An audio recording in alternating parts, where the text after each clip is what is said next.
इस्लामिया रांची पूरे झारखंड में एक बहुत बड़ा संस्था है और इसको 1917 में मौलाना अबुल कलाम आज़ाद भारत के प्रथम शिक्षा मंत्री ने इसको कायम किया।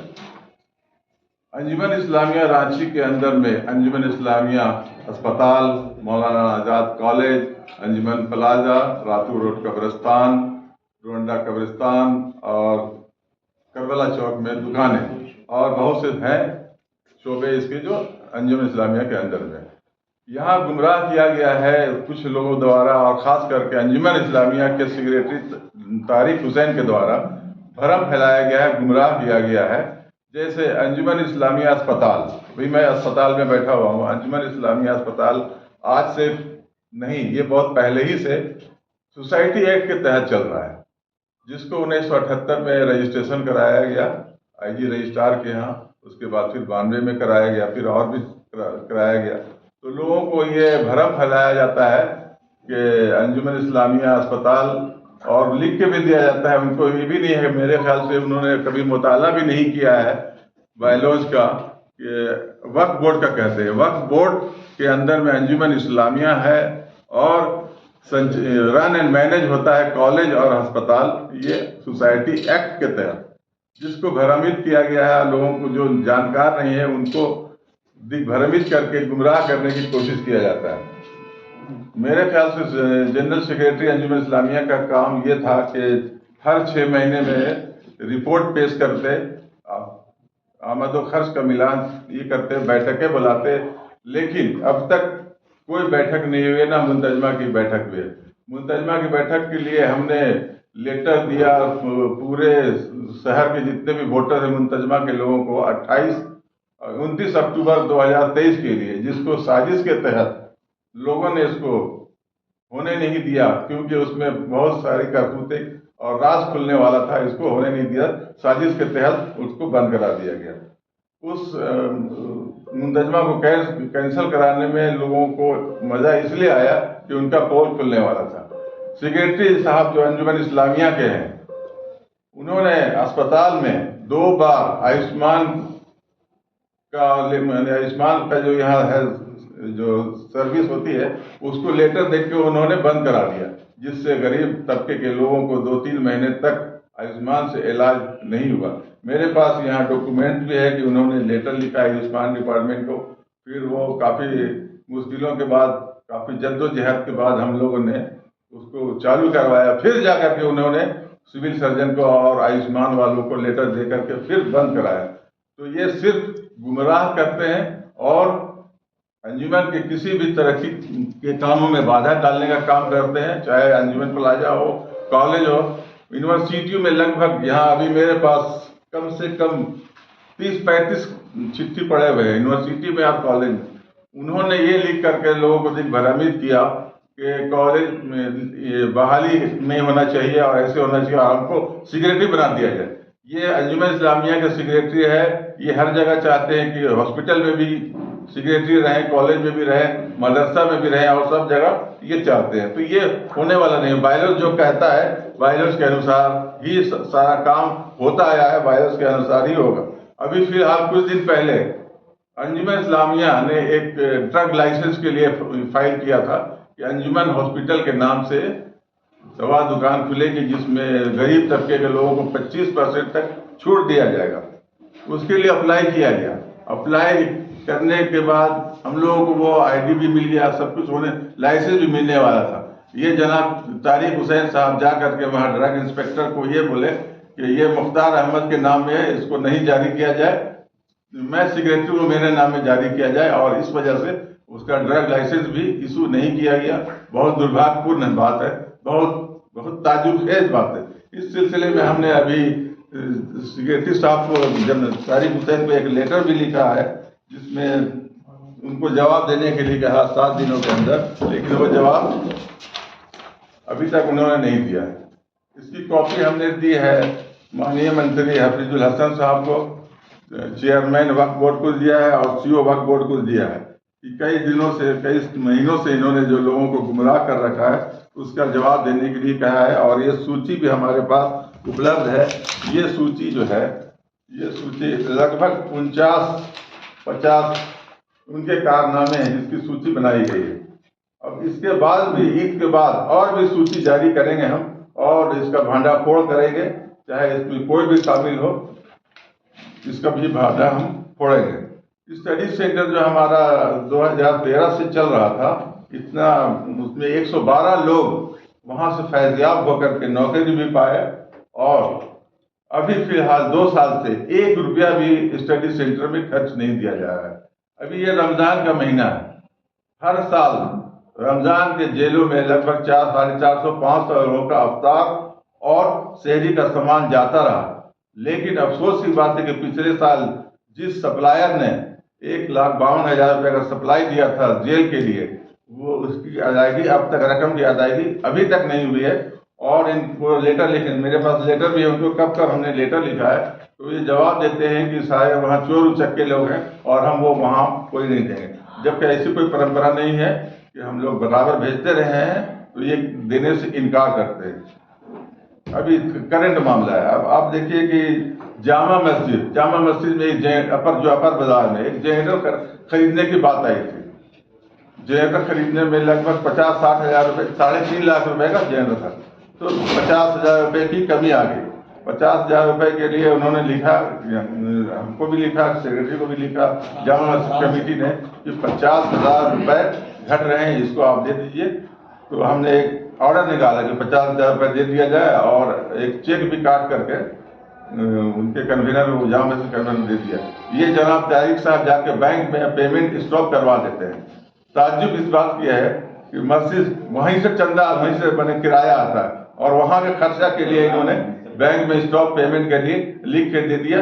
और कुछ दिन के बाद जब आपस में मिला के जनरेटर खरीदा गया, तो ये सेक्रेटरी साहब पगड़ी उगड़ी बांध करके और उद्घाटन करने गए थे, और फोटो खिंचवा कर अखबारों में डाले थे।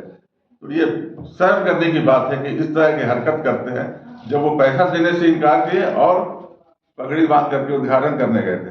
रातू रोड कब्रिस्तान का हमने आज से 2.5-3 साल पहले फतवा मंगाया हुआ था मुख्तलिफ तंजीमों से, अदारों से, कि यहाँ पे दुकानें बनाई जा सकती है कि नहीं। उत्तर के जानिब जो रोड है रातू रोड, क्योंकि वहाँ 60-70 साल से कभी वहाँ मैयत को तदफीन नहीं किया गया, तो 5 में से 4 अदारा ने ये तहकीकात करके जवाब दिया कि आप वहाँ दुकानें बना सकते हैं। हमने नक्शा भी बनवा दिया, फैसला भी दे दिया, और लोगों को, वहाँ के कन्वीनर को जिम्मा भी दिया कि वहाँ काम शुरू किया जाए, और वो काफ़ी आमदनी वहाँ होगा। और आमदनी से जो गरीब तबके के लोग हैं, जिन तालीम से जो ड्रॉप आउट हो जाते हैं एजुकेशन से, उसमें खर्चा करना होगा, कब्रिस्तान में खर्चा करना होगा, लेकिन वो भी नजायज।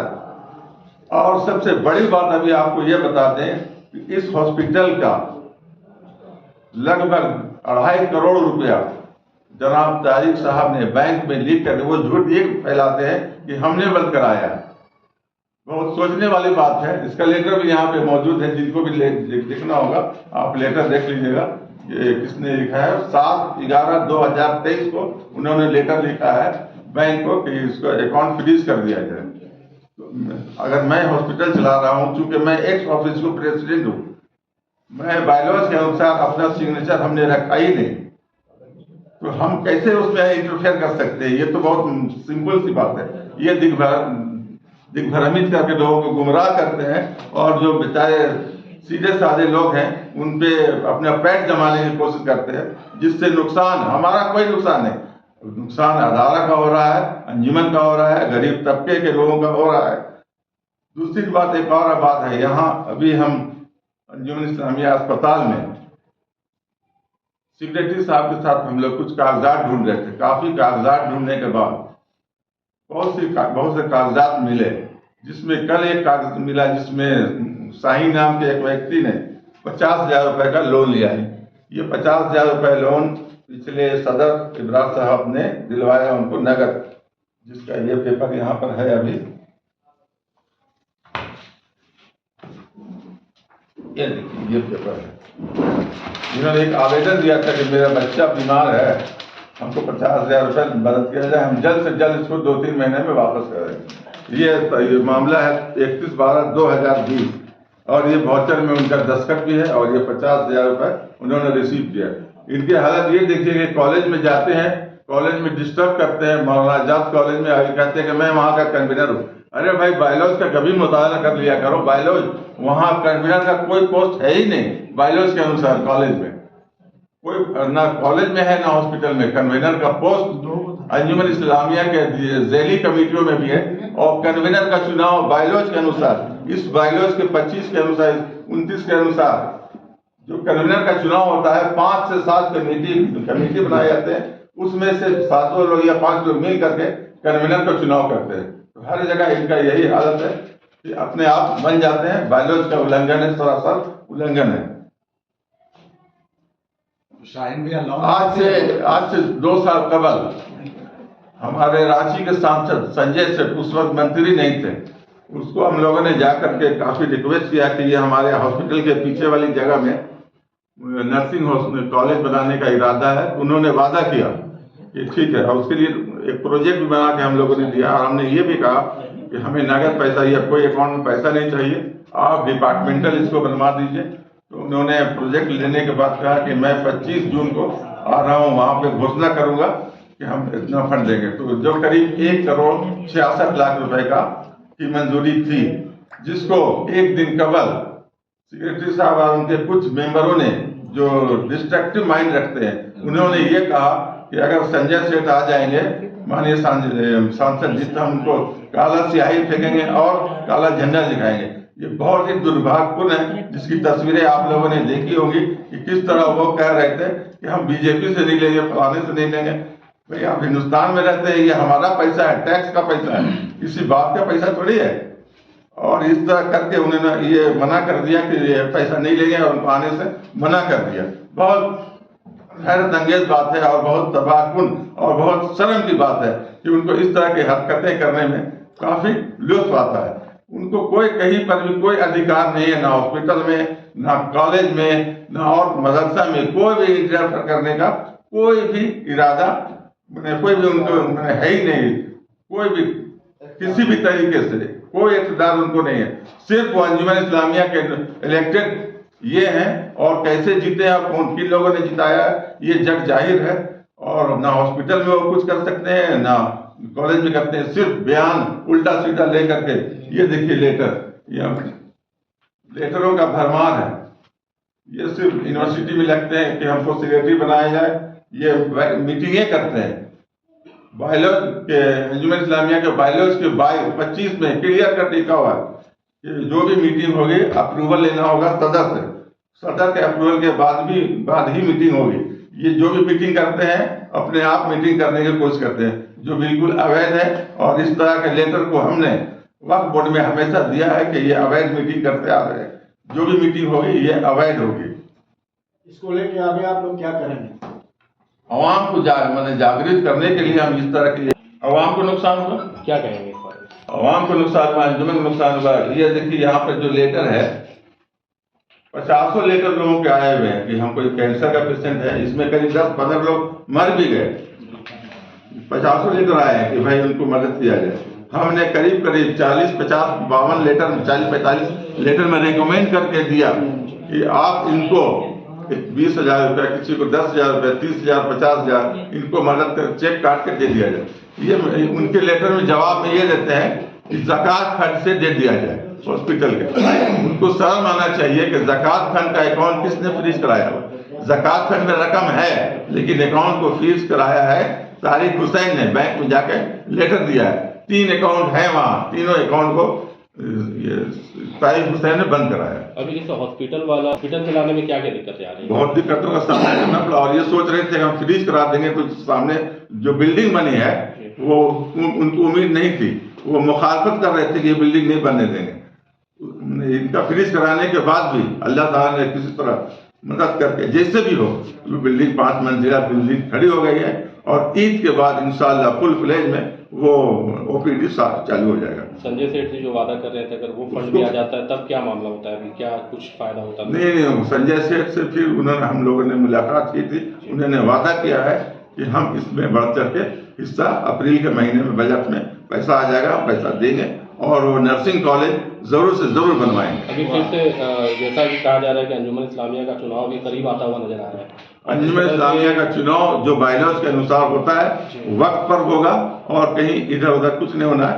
लोगों को बोलने दीजिए, गुमराह करने दीजिए, जो बायलॉज कहता है उसके अनुसार चुनाव होगा और वक्त पर होगा। अंजुमन में फिर कहीं ना कहीं विवाद नजर आ रहे हैं, इस बारे में क्या कहें? जो विवाद करने का जिनका मंशा रहता है, हम तो कभी कॉन्फ्रेंस करते नहीं है, फालतू में हमारे पास इतना टाइम नहीं है कि लोगों को हम गुमराह करते फिरे। हम आगे बढ़ते जाते हैं और बढ़ रहे हैं और आवाम की मोहब्बत से और आवाम के दुआओं से हम आगे बढ़ते रहेंगे और इंशाल्लाह कामयाब होंगे। जो भी चीजें हो रही है इसके